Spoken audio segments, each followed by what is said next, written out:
اعوذ باللہ من الشیطان الرجیم بسم اللہ الرحمن الرحیم الحمد للہ رب العالمین والصلاة والسلام علی سید المرسلین وآلہ الطیبین الطاہرین اما بعد 17ویں ماہ مبارک رمضان تمام پیروکاران اسلام کو مبارکباد پیش کرتی ہوں اور سید الساجدین کی اس دعا کے کلمات کی جانب پڑھتے ہیں کہ پروردگار عالم سے اس دعا میں ہمیں کیا طلب کرنا ہے اور آج کیا خداوند متعال سے آرزو اور خواہش کرنی ہے ہم نے۔ اللہم اہدنی فیہ لصالح الاعمال واقض لی فیہ الحوائج والآمال یا من لا يحتاج الى التفسیر والسؤال یا عالما بما فی صدور العالمین صلی علی محمد وآلہ الطاہرین۔ آج کی دعا کے اندر اس دعا کے فراز کو سمجھنے کے لیے جو کل کی دعا تھی آپ کے سامنے جو مطالب اس میں پیش کیے گئے تھے، اس میں یہ تھا کہ ہمیں دوستی نیک اور صالح لوگوں کی عطا فرمائے پروردگار اور برے لوگوں کی دوستی سے بچا لے۔ اس دعا کے اندر بہت خوبصورت کلام کیا ہے سید الساجدین نے۔ اس میں فرماتا ہے خدایا ہمیں ہدایت فرما، ہماری رہنمائی فرما لصالح الاعمال، نیک اعمال کی طرف ہماری رہنمائی فرما کہ نیک اعمال ہیں کیا، کہ ان اعمال کی جانب ہم بڑھیں۔ خداوند متعال سے تقاضا کون کر رہا ہے؟ ایک وہی ہادی جو بنی نوع انسان کے لیے خود ایک ہادی بن کے آیا، وہ اپنے اس ہادی مطلق سے اپنے پروردگار سے مخاطب ہو کر کہہ رہا ہے کہ ہماری ہدایت فرما، رہنمائی فرما، سرپرستی فرما کہ ہم اعمال صالح کو پہچان سکیں، اور پھر تو جب ہم اعمال صالح کو پہچان لیں تو اپنی ربوبیت کے صدقے، اپنی قدرت کاملہ کے صدقے وقت لی فیہ الحوائج والآمال، ہماری حوائج اور ہماری آرزوؤں کو، خواہشوں کو پورا فرما دینا۔ یہاں صالح اعمال کیا ہیں؟ خداوند متعال قرآن مجید میں سورہ بقرہ میں فرما رہا ہے کہ چونکہ بعض اوقات ہم کسی چیز کو عمل صالح سمجھ رہے ہوتے ہیں، لیکن حقیقت میں عمل صالح یا وہ عمل صالح کہ جو ہمیں اپنے مالک اور اپنے خالق کے زیادہ قریب کر سکتا ہے اور بتلا سکتا ہے کہ عمل صالح کیا ہے۔ خداوند متعال قرآن مجید میں فرما رہا ہے لیس البر ان تولوا وجوہکم قبل المشرق والمغرب ولكن البر من آمن بالله واليوم الآخر والملائكة والكتاب والنبيين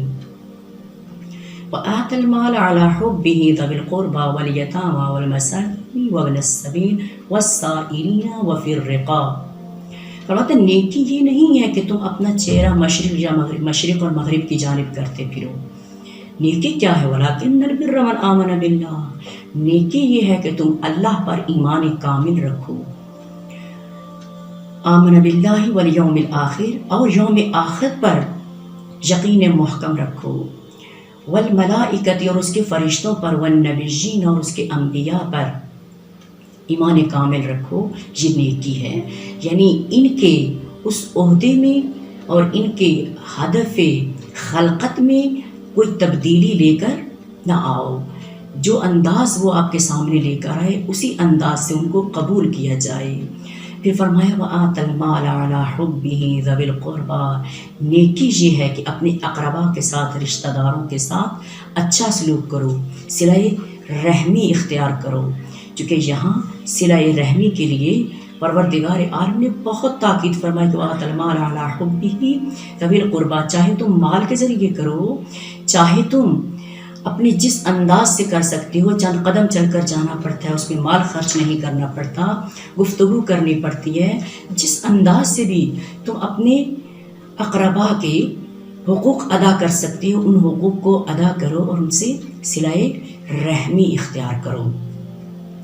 والیتامی والمساکین، بہترین نیکی یہ ہے کہ یتیم کے ساتھ احسان کرو، نیکی کرو، چونکہ خود پروردگار عالم فرماتا ہے کہ افضل البر بر الیتام، بہترین نیکی یتیم کے ساتھ احسان کرنا ہے، نیک رویہ رکھنا ہے، اچھے رویے کے ساتھ اسے پیش آنا ہے کہ اسے جتلایا نہ جائے کہ تیری ذات کے اندر، تیری زندگی کے اندر کس چیز کی کمی ہے۔ وَآتَ الْمَالَ عَلَى حُبِّهِ ذَوِي الْقُرْبَى وَالْيَتَامَى وَالْمَسَاكِينِ، مساکین کے ساتھ بہترین رویہ اختیار کرو۔ وَابْنَ السَّبِيلِ، اور مسافرین کے ساتھ، وابن السبیل کے ساتھ بہترین زندگی کا طریقہ اختیار کرو۔ والسائلین وفی الرقاب، پھر فرماتا ہے واللہ بصیر بالعباد، اللہ اپنے بندگان کو باریک بینی سے دیکھنے والا ہے۔ یہاں پر نیکی کے بارے میں کہ یہ صرف آپ یہ نہیں سمجھیے گا کہ نماز پڑھنا نیکی ہے، روزہ رکھنا نیکی ہے، حج کرنا نیکی ہے، اگرچہ یہ نیکیاں ہیں، لیکن ان نیکیوں کی جانب کہ جدھر ہماری توجہ ہی نہیں ہے، ہم ان نیکیوں کو بلا کر ان نیکیوں کی جانب بڑھ رہے ہیں کہ ہم سمجھتے ہیں شاید یہی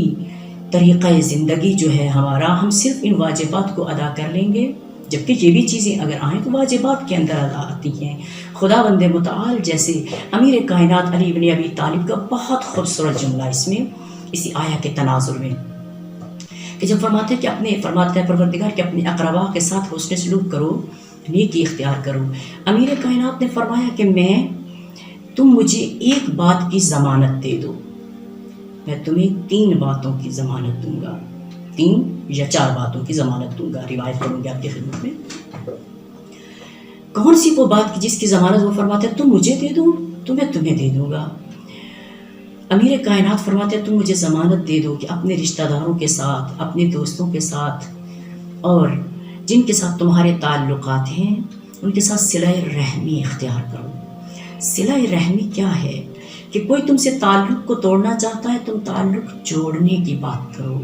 جب تم مجھے صلہ رحمی کی ضمانت دے دو گے تو میں تمہیں ان چیزوں کی ضمانت دے دوں گا۔ پہلی ضمانت کون سی؟ کہ تمہارے اہل کی محبت لوگوں کے دلوں میں ڈال دوں گا۔ دوسری ضمانت آپ نے فرمایا کہ تمہاری طول عمر کی، تمہاری زندگی کو بڑھا دوں گا۔ تیسری ضمانت امیر کائنات نے فرمایا کہ خدا تمہارے رزق میں اضافہ کر دے گا، کثرت کر دے گا۔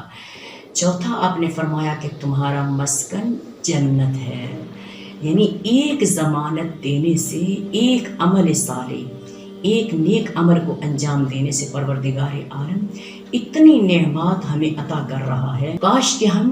ان نعمات کو سمیٹ سکیں اور ان نعمات کو محسوس کر سکیں کہ خدا بند متعال سے کہ خدایا ہم نے کوشش اور محنت کم کی مگر تو نے اس کا اجر ہمیں اتنی کثرت سے دیا، کہ اس قدر بڑھا دیا اس کا اجر تم نے۔ جب آپ ان اعمال کو انجام دینے لگ جائیں گے تو یقیناً پروردگار عالم وقت لیہ فیہ الحوائج، آپ کی حاجات کو خود بخود پورا کرنے لگ جائے گا، چونکہ خدا بند متعال خود فرماتا ہے اگر تم چاہتے ہو تمہاری حاجات کو پورا کیا جائے، تمہاری دعاؤں کو مستجاب کیا جائے، تو فرماتا ہے جھوٹ سے اجتناب کرو۔ جتنا تم سچائی کے راستے کی جانب آنے کی کوشش کرو گے اتنا ہی پروردگار تمہاری دعاؤں کو مستجاب فرما دے گا، چونکہ وہ خدا بند متعال خود فرماتا ہے اگر تم خالصتاً ان امور کو انجام دو کہ جو عمل صالح میں انجام دے رہی ہوں خالصتاً قربتاً الی اللہ، تیرے قرب کو حاصل کرنے کے لیے، تو خدا بند متعال فرماتا ہے اگر کوئی 40 دن خالصتاً وہ میرے لیے ہو جائے، اس کی زندگی کا ہر عمل میرے لیے ہو، رشتہ داروں کے ساتھ اگر تعلقات رکھ رہا ہے تو خدایا تیری رضا کے لیے، تیرے لیے، چونکہ یہ عمل صالح ہے اور عمل صالح مجھے تیرے قریب کرتا ہے، میں تیرا قرب حاصل کرنا چاہتی ہوں۔ جب شعور اور ادراک کے ساتھ عمل صالح کو انجام دیں گے تو پھر پروردگار فرماتا ہے 40 روز کے بعد اس کی زبان سے نکلنے والا ہر کلمہ درست ہوگا اور پروردگار اس دعا کو مستجاب فرما لے گا اور خدا بند متعال اس کی زبان سے کلمات حکمت جاری کروائے گا،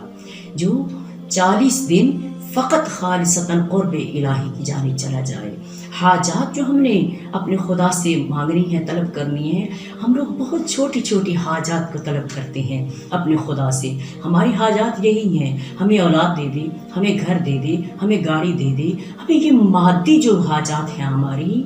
یہی اس راستے کی جانب نہیں جانے دیتی کہ ہم اس کے لیے مخلص ہو کر کہیں کہ خدایا مجھے سب سے پہلے اپنا قرب عطا فرما۔ یہ عمل صالح ہے۔ جب اپنا قرب عطا تو فرمائے گا تو پھر مجھے ان لوگوں کا قرب عطا فرما کہ جن کا تو نے کہا کہ نیکی یہ ہے ان پر ایمان رکھا جائے کہ وَلَٰكِنَّ الْبِرَّ مَنْ آمَنَ بِاللَّهِ وَالْيَوْمِ الْآخِرِ وَالْمَلَائِكَةِ وَالنَّبِيِّينَ، اور یعنی انبیاء کا قرب عطا فرما،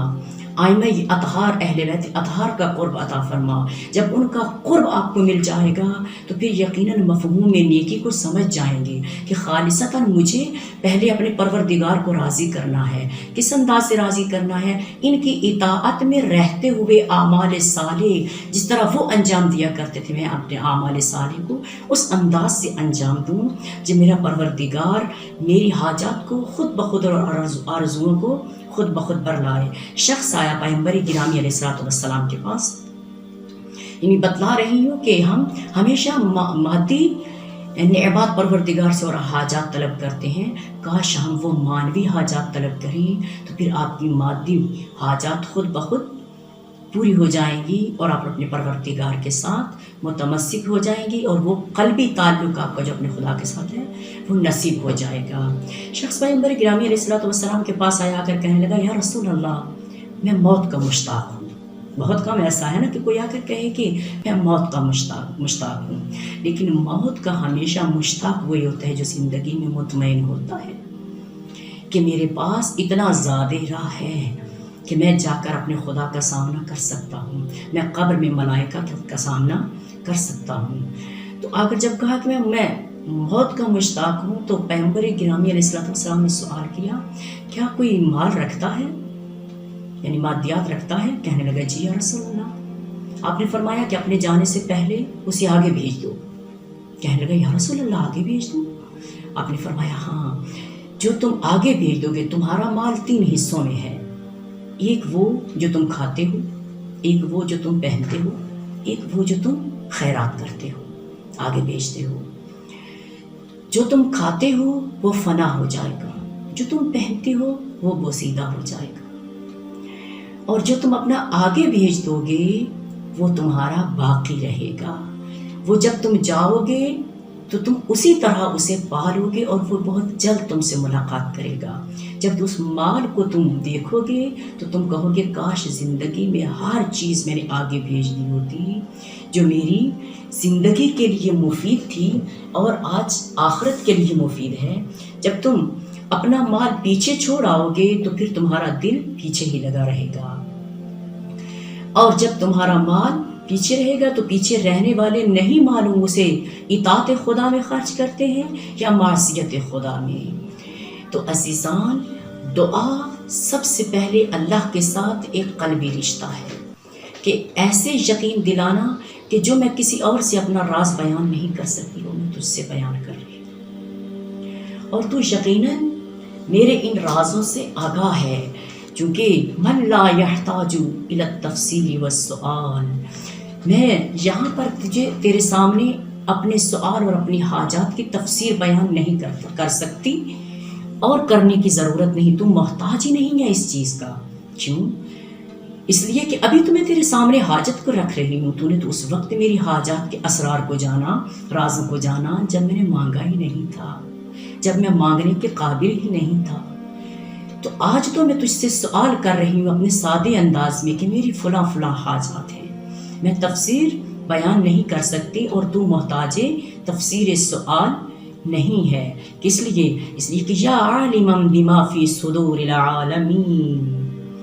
اے ان باتوں کے جاننے والے جو اہل عالم کے سینوں میں پوشیدہ ہیں، جو سینوں کی دلوں کی گہرائیوں میں چھپی ہوئی باتوں سے عالم ہے۔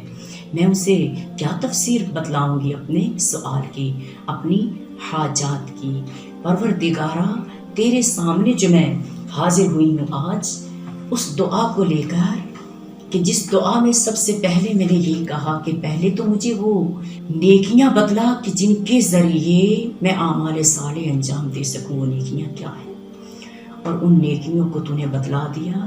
کہ وہ نیکیاں جن کو تم چھوٹا سمجھتی ہو وہی در حقیقت تمہیں میرے قریب کر سکتی ہیں اور اعمال صالح انجام دینے میں تمہاری مددگار ثابت ہو سکتی ہیں اور تمہاری حاجات کو قبول کر سکتی ہیں. جس طرح وہی میں نے امیر کائنات کی روایت کو بتلایا کہ آپ نے فرمایا میں ضمانت دیتا ہوں. آپ نے حاجات کو طلب نہیں کیا وہاں پر، صرف آپ نے ایک ضمانت دے دی کہ ہم صلہ رحمی کریں گے. حاجات خود بخود پوری ہو گئیں کہ پروردگار نے آپ کی اور آپ کے اہل کی محبت لوگوں کے دلوں میں ڈال دی، کہ پروردگار نے آپ کے مال میں کثرت پیدا کر دی جو کہ آپ مانوی کثرت طلب کر رہے ہوتے ہیں، یہاں آپ نے طلب نہیں کی. طول عمر جو آپ مانگ رہے ہوتے ہیں، ایک اس عمل کے انجام دینے سے طول عمر پروردگار آپ کو عطا کر رہا. جنت کو مانگنے کے لیے آپ بہت سے اعمال اس ماہ سیام میں انجام دے رہے ہیں، اطاعت کر رہے ہیں، روزے رکھ رہے ہیں، عبادات کر رہے ہیں، تمام اعمال انجام دے رہے ہیں جنت کے حصول کے لیے کہ میں جنت میں داخل ہو جاؤں. آپ نے فرمایا ایک اسی نیکی کو انجام دے دو، تم نے جنت کو بھی حاصل کر لیا. بس جب ہم خالصتاً اس کی ذات کے لیے ہو جاتے ہیں تو پھر یقیناً پروردگار خود بخود ہمارے اعمال اس قابل ہو جاتے ہیں کہ خود بخود ہماری حاجات کو پورا فرما دیتا ہے. تو انشاءاللہ اے وہ لوگوں کے دلوں میں چھپی ہوئی باتوں کو جاننے والے، ہم بھی تیرے سامنے اپنے راز لے کر آئے، ہمارے ان رازوں کو جان لے. اور بالخصوص ان لمحات میں دعا یہ کرتے ہیں کہ جس وبا میں، جس مریضی میں ہم مبتلا ہیں، یہ بہترین وقت دعا ہے کہ تو مستجاب کرے، ہمیں اس بیماری سے تمام مومنین جہان، مسلمین جہان، تمام بنی نوع انسان کو اس سے نجات دلا اور اس منجی عالم بشریت کا ظہور جلد فرما کہ ہمیں وہ طریقہ یہ بہترین ابدیت سمجھا سکے، اپنے خدا کے ساتھ مخاطب ہونے کا سلیقہ سکھا سکے. السلام علیکم ورحمۃ اللہ وبرکاتہ.